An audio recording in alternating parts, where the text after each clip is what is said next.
Okay, so we're just going to give a little blurb on dematting here. Priscilla is regularly maintained. Every 2 weeks she comes in here, but she had a little extra fun this last round, and she has one ginormous mat that goes all the way down. That's one solid piece, and then that's loose. But right here, you can see that's a good clump. And these are all right to the skin. If you look, there's no, like this one, there's no space between the skin. I'm pinching her leg when I do that. So this is why in some cases it's safer to shave a dog than to try to brush them out. When it's right on the skin, it can be extremely painful. That one too is a good example. So one of the first things that we're gonna do is we had to wash her and make sure that she is 100% clean, because dirty hair, sorry for the noise, dirty hair will not demat. You can't get knots out of dirty hair. So then we're gonna condition her already. This is some leave-in conditioner, just like our own hair. High moisture will always help. So let's work some of that right in there. So I'm gonna put my phone away for a second, or I'm going to keep it in my hand, I guess. But the next step we're going to do is use the high velocity dryer, and we're going to try to blow some of these mats away from her skin. So you see, they're right tight.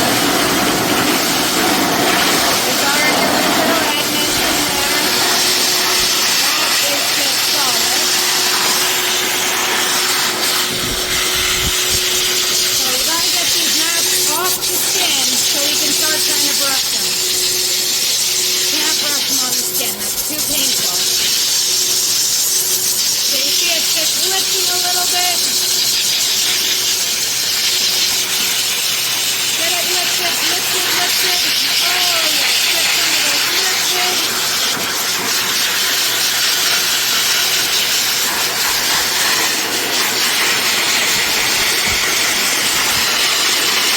Sometimes you can get them to break up in the middle a little bit, get that webbing going. Ooh, that's a good one, baby girl. All right, well,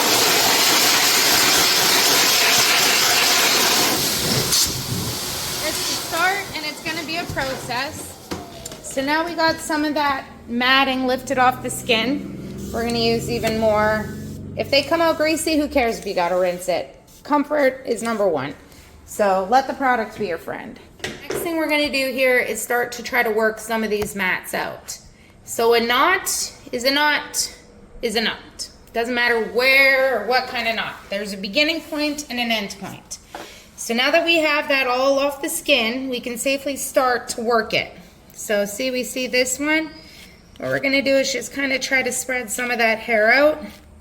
Keep working from the very tip and holding the hair as much as you can. You don't want the hair pulling on the dog's skin. That's not nice. So we're going to just do this and work this knot. Keep working it.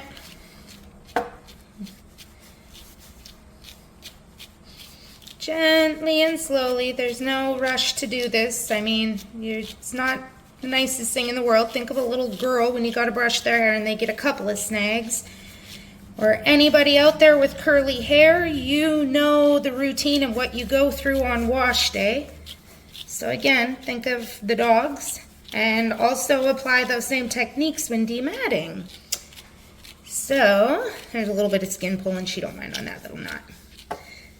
So there's one little ball gone. So now we're going to find another one. There's a little tiny one, but those little tiny ones cause big problems too. Done. Here's another one.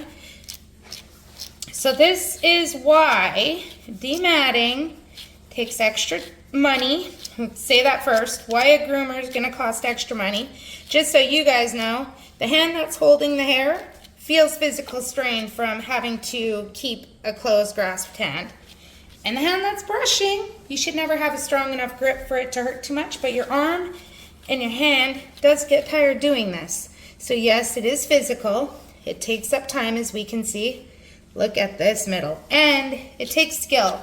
Groomers who have no education and don't go out and continue at their education typically don't know how to do this stuff. And for pet parents at home, they sell a lot of mat splitters and stuff. Be very careful with them, especially as a non-trained professional, as they will cut skin. And it happens more often than not that we hear of pet parents that have confused skin for a knot. So just a little cautionary. And if you have a groomer that is good, they want you to maintain your pet at home so they don't come in like this and have to take extra time, money, physical labor, all that stuff, and they will help you. So just talk to your groomer and they will help guide you through everything you need to know to avoid these situations or to get out of them when they start before you're in hot water. Priscilla here is just amazing. These dogs are my best buddies. And these guys were away with circumstances happening, and she don't mind it. It's not even a big deal. We just work at it. Just work them. So that is a little piece of dematting. Again, my hand is here, so when it gets close to the skin, you have a chance of scratching and scraping up the skin and cutting it up really bad with the brush, especially if you're not holding the brush super lightly and gently. So this is the other reason why, A, you keep your hands there, B, you want to make sure that those knots are not laying right directly on the skin.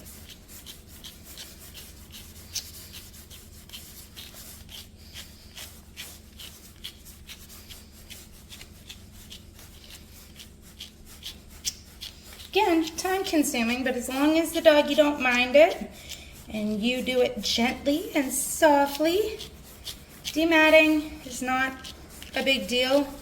It's just a major inconvenience, and no, we shouldn't necessarily have to do it. It could be very easily avoided.